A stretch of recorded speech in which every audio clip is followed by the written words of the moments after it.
Assalamualaikum warahmatullahi wabarakatuh. Rio Hotspot Lover, selamat datang kembali di Rio Hotspot Channel. Akhirnya terjawab sudah kenapa laga Indonesia versus Guinea ini digelar tertutup tanpa boleh dihadiri supporter. Ternyata pihak Prancis ini takut kalau laga ini akan jadi ajang protes Ultras Garuda dan juga pendukungnya timnas Guinea pada Prancis. Sebab Prancis adalah salah satu negara yang mendukung gerakan Israel. Jadi baik Indonesia maupun Guinea itu sama-sama negara pendukung gerakan kemerdekaan Palestina. Sementara Prancis adalah negara yang mendukung gerakan Israel. Bahkan Prancis ini mensuplai perangkat perang nih ke Israel. Nah loh, ini gimana ya? Kan Prancis ini tuan rumah Olimpiade. Sementara Olimpiade itu kan hampir semua negara ada. Nggak bahaya tah, kan ujung-ujungnya tetap aja kan kalau Indonesia ada di sana kan otomatis Ultras Garuda juga akan ada di sana. Ya mungkin makanya itu kali ya. Kenapa laga ini digelar tertutup supaya buat nyingkirin Indonesia. Makanya Ultras Garuda ini atau supporter Indonesia ini nggak datang ke Olimpiade dan nggak ngedukung timnas Indonesia. Jadi mereka nggak ada yang protes karena mereka ngedukung Israel gitu kali ya. Selain itu, Prancis pun jadi negara yang menyetujui dihapuskannya bulan Ramadan dalam kalender Masehi. Dan Prancis pula ya, Islam di negara Prancis ini tuh seolah sengaja untuk disingkirkan. Bahwa sekarang udah ketahuan nih. Terus buat yang nanya, kalau timnas U23 kekurangan pemain, kenapa nggak ngambil Ronaldo Kuate aja? Kan usianya di bawah U23. Iya sih, Ronaldo Kuate emang usianya di bawah U23, tapi kan dia ini nggak terdaftar Piala Asia kemarin. Kalau Alfreanda Dewangga emang udah terdaftar, tapi emang nggak berangkat kemarin karena dioperasi kan. Jadi pemain-pemain yang boleh gabung ke playoff ini tuh cuma yang kemarin udah terdaftar di Piala Asia U23 aja. Jadi tersisa mungkin ada Zaki Ashraf, Rizky Dwi dari Persita, dan Haikal Al-Hafiz aja yang belum berangkat. Yang lainnya ya udah ada berangkat semua, jadi nggak bisa ditambahin lagi dari pemain luar lagi ya. Lalu bagaimana nasibnya Ronaldo Kuate saat ini? Nah, Ronaldo Kuate ini agak hilang informasinya ya, sebab di Bordumspor di Turki ini dia ini sama sekali nggak main loh. Sepanjang musim ini tuh kalau nggak salah nggak main sama sekali, bahkan pernah dibawa itu cuma jadi cadangan, bahkan nggak dimainin. Sisanya itu setelah cedera di bulan Maret ya, Maret kemarin tuh dia sembuh dari cedera kaki. Akhirnya dia nggak pernah main sama sekali. Ini ya rinciannya dari statistik Ronaldo Kuate di klub Bordumspor musim ini, sama sekali nggak main loh ya. Makanya bukannya kami nggak mau ya mengupdate perkembangan Ronaldo Kuate, karena emang nggak ada foto ataupun videonya si Kuate ini main di Bordumspor atau di Liga Turki, karena emang nggak main dia itu. Ya sayang banget sih. Niatnya ini kan nyari pengalaman juga, apa ya, nyari ilmu di liga luar, tapi ya kalau nggak dimainin juga percuma juga ya, mending baliklah ke Indonesia.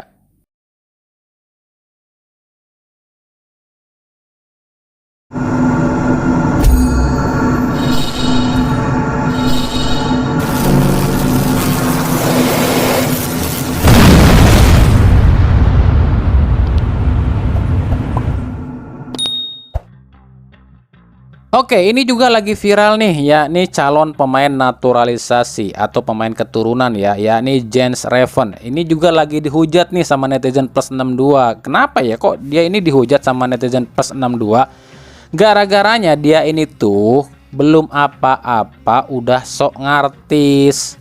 Jadi gini, usai salaman sama Erick Thohir kemarin di Jakarta ya, Jens ini tuh justru di Instagramnya ini membuka Instagram eksklusif alias berlangganan. Jadi buat siapapun yang mau lihat kegiatan Jens Reven ini harus berlangganan dulu alias bayar dulu sama Jens Reven. Makanya netizen ini bilang nih, belum apa-apa udah sok artis, main aja belum udah nyari duit gitu katanya. Ya emang sih kalau secara sosial ya, hubungan sosial ini agak miris juga sih. Karena kan dia ini siapa sih gitu kan, PSSI kalau nggak narik dia juga dia nggak bakalan dikenal juga kan. Ya emang aneh aja gitu. Jordi Amat aja ya yang udah pernah main di Liga Inggris itu, ini Instagramnya free alias gratis tuh. Bahkan ya seorang Raja Nainggolan yang udah malang melintang di jagat sepak bola itu Instagramnya gratis loh, nggak di privat, bahkan bebas tuh siapa aja yang mau lihat. Di sini kami jadi keingat ucapan Raja Nainggolan yang bilang PSSI ini lakukan kesalahan karena mengambil Raven. Sebab Nainggolan ini kenal nih siapa nih anak. Nainggolan ini menganggap nih anak ini cuma nyari sensasi dan nyari duit doang di Indonesia, alias cuma nyari pamor doang. Ya emang sih kalau dia ini sekelas pemain yang bermain di Eredivisie atau liga utamanya Belanda sih mungkin bersikap seperti ini hal yang masih bisa dimaklumin lah. Lah ini kan dia cuma main di Liga 3-nya Belanda gitu kan. Umurnya pun ya baru 20-an kalau nggak salah ya. Tapi kok udah sok ngartis banget gitu kan. Ya kita bukan menghujat ataupun ini, cuman mengkritik aja gitu sebagai sesama orang. Ya mungkin tujuannya mungkin dia dari uang, mungkin iya gitu kan, tapi ya apa segitunya gitu. Nah ini pun sekaligus membuka mata kita buat kemarin yang menghujat atau mengkritik dengan keras Rafael Struwijk yang dibilangnya Mister Kelemar-kelemar lah, si ayam sayur lah, si bapuk lah, dan lain-lain. Tapi apa buktinya? Rafael Struwijk itu santai loh orangnya, nggak pernah marah-marah, nggak pernah sok ngartis, kalem loh dia, nggak pernah emosian. Tapi kok yo dihujat gitu loh. Udah tahu dong siapa sekarang yang tulus ngebela Indonesia, siapa yang cuma nyari duit doang.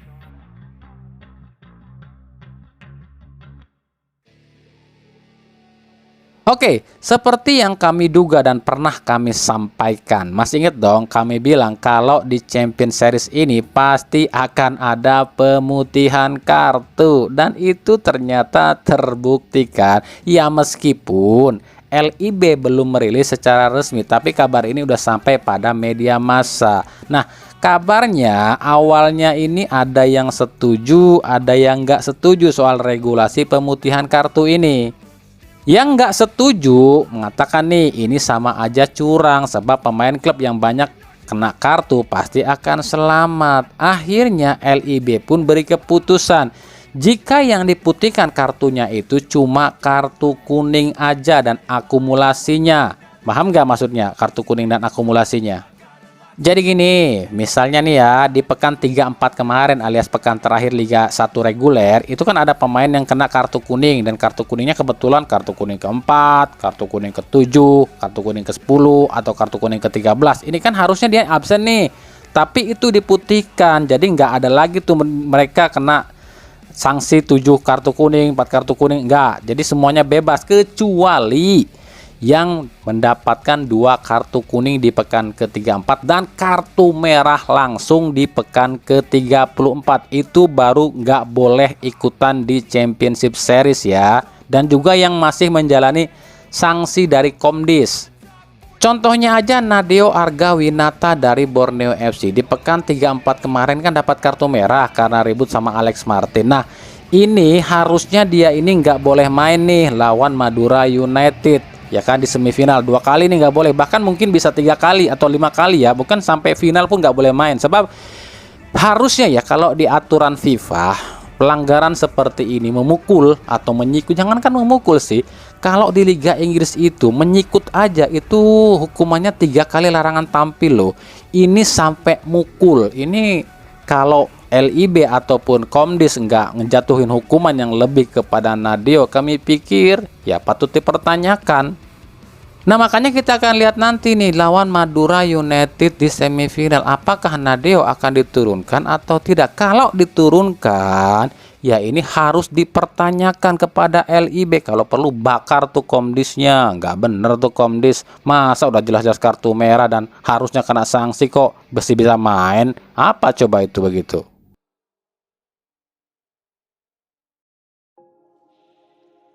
Masih berkaitan dengan Championship Series, ini ada 4 tim nih. Tim mana nih yang paling siap nih?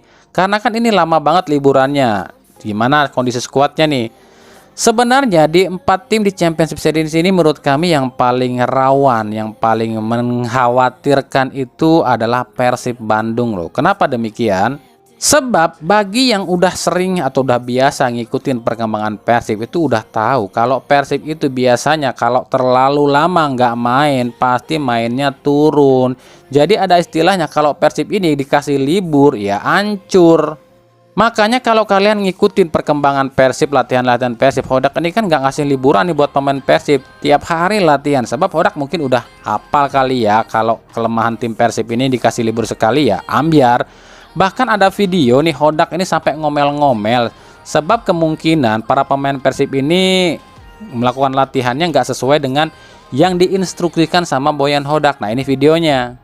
Yang ditakutkan itu para pemain Persib ini hilang motivasi dan punya pikiran kayak gini nih. Ya udahlah ya, nggak juara Champions Series juga nggak apa-apa kan udah lolos ke AFC. Itu yang ditakutkan. Ya inilah permasalahan Persib dari tahun ke tahun. Meskipun udah dimasukin pemain-pemain yang notabene nggak punya pusher alias kacape seperti Ciro dan Beltrame. Ya angger we pemain lokal Persib mah gitu deui. Tuh contohnya Abdul Aziz, 3 pelatih berganti tapi tetap aja nggak dipakai-pakai. Kan artinya bukan pelatihnya yang salah tapi emang ada yang salah sama Aziznya. Baik Robert Ten Hag, Luis Milla maupun Hodak, Aziz nggak kepake. Kan itu yang jadi pertanyaan. Untuk Victor Igbonevo 3 hari nggak ikut latihan ini sebab katanya dia ada urusan. Ya apapun tahu lah dia ini kan ini musim terakhirnya di Persib mungkin ya. Jadi mungkin dia lagi nego kali ya dengan klub lain atau mungkin memang ada keperluan. Kalau untuk Nick emang dia lagi cedera otot nih. Tapi kami sebenarnya nggak terlalu khawatir sih sama pemain asing Persib. Yang dikhawatirkan itu para pemain lokal. Takutnya karena nggak ada pertandingan performanya jadi turun. Karena kan biasanya kayak gitu pemain Persib itu. Terus soal Robby Darwish ada yang nanya, ini di Championship Series main nggak buat Persib? Ya enggak lah, kan Robby Darwish masih tercatat sebagai pemain Dewa United di putaran 2 ini. Ya meskipun reguler series udah kelar, kan piala liganya belum keluar, yang artinya LIB pun belum tutup buku, ya otomatis nama Robby Darwish masih tercatat sebagai pemain Dewa United. Tapi tenang, buat Robby Darwish musim depan menurut Hodak sih tetap kembali ke Persib. Artinya Robby Darwish tetap aman di Persib ya. Terus yang nggak aman di Persib itu siapa? Ada sih beberapa. Sebutin nggak ya? Ntar kalau kami sebutin kami dibilang sok tahu lagi. Ntar aja deh. Kalau banyak yang minta kami sebutin baru kami sebutin. Sekarang fokus aja dulu deh ke Champions Series. Gimana? Oke?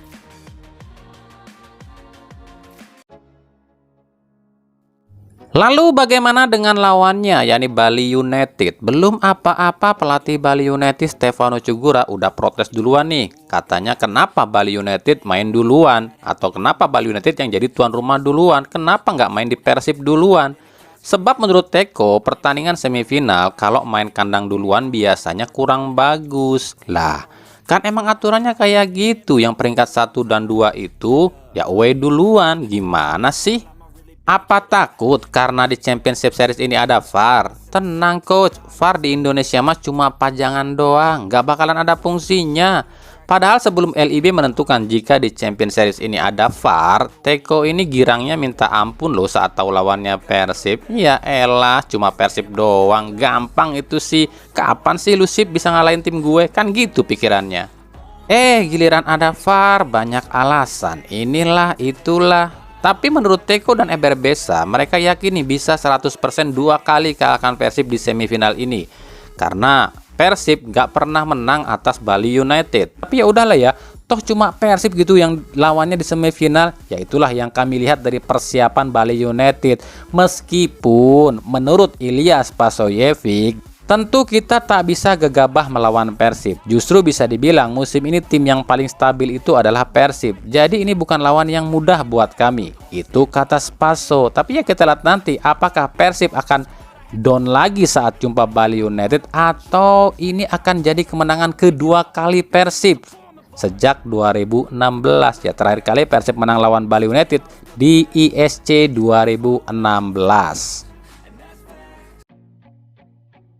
Bagaimana dengan Borneo FC? Sejauh ini pantauan kami tim ini tetap serius menghadapi Champions Series. Bahkan latihan pun ditambah nih porsinya jadi 2 kali sehari.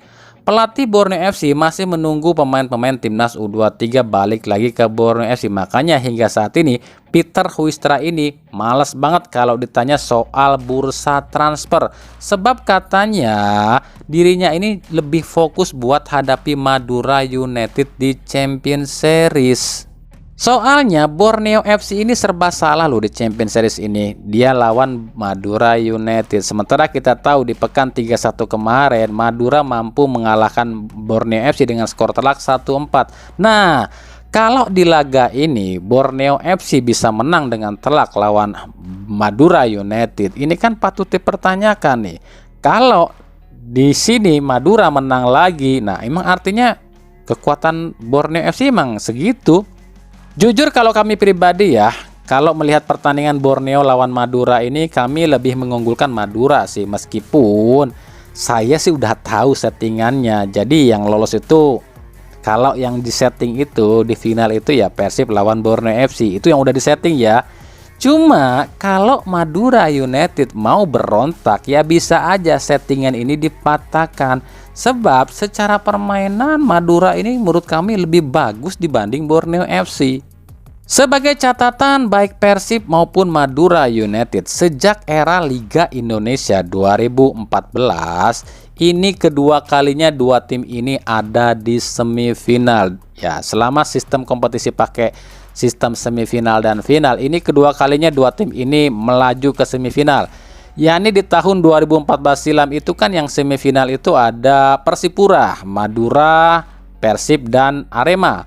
Persipura mengalahkan Madura United sementara Persib mengalahkan Arema, dan akhirnya final waktu itu Persipura lawan Persib 2014 ya. Musim ini pun sama, Madura nggak ketemu Persib di semifinal. Apakah ini artinya Madura akan alami nasib yang serupa seperti tahun 2014, yakni kalah oleh Persipura di semifinal, sementara tahun ini harus kalah dari Borneo FC? Atau justru ini akan menjadi kebalikannya, yang masuk ke final itu justru Madura lawan Bali United? Nah, menurut kalian siapa yang akan ada di final? Apakah Borneo versus Persib, ataukah Madura versus Bali United, atau Madura versus Persib, atau Bali versus Borneo? Silahkan komentarnya.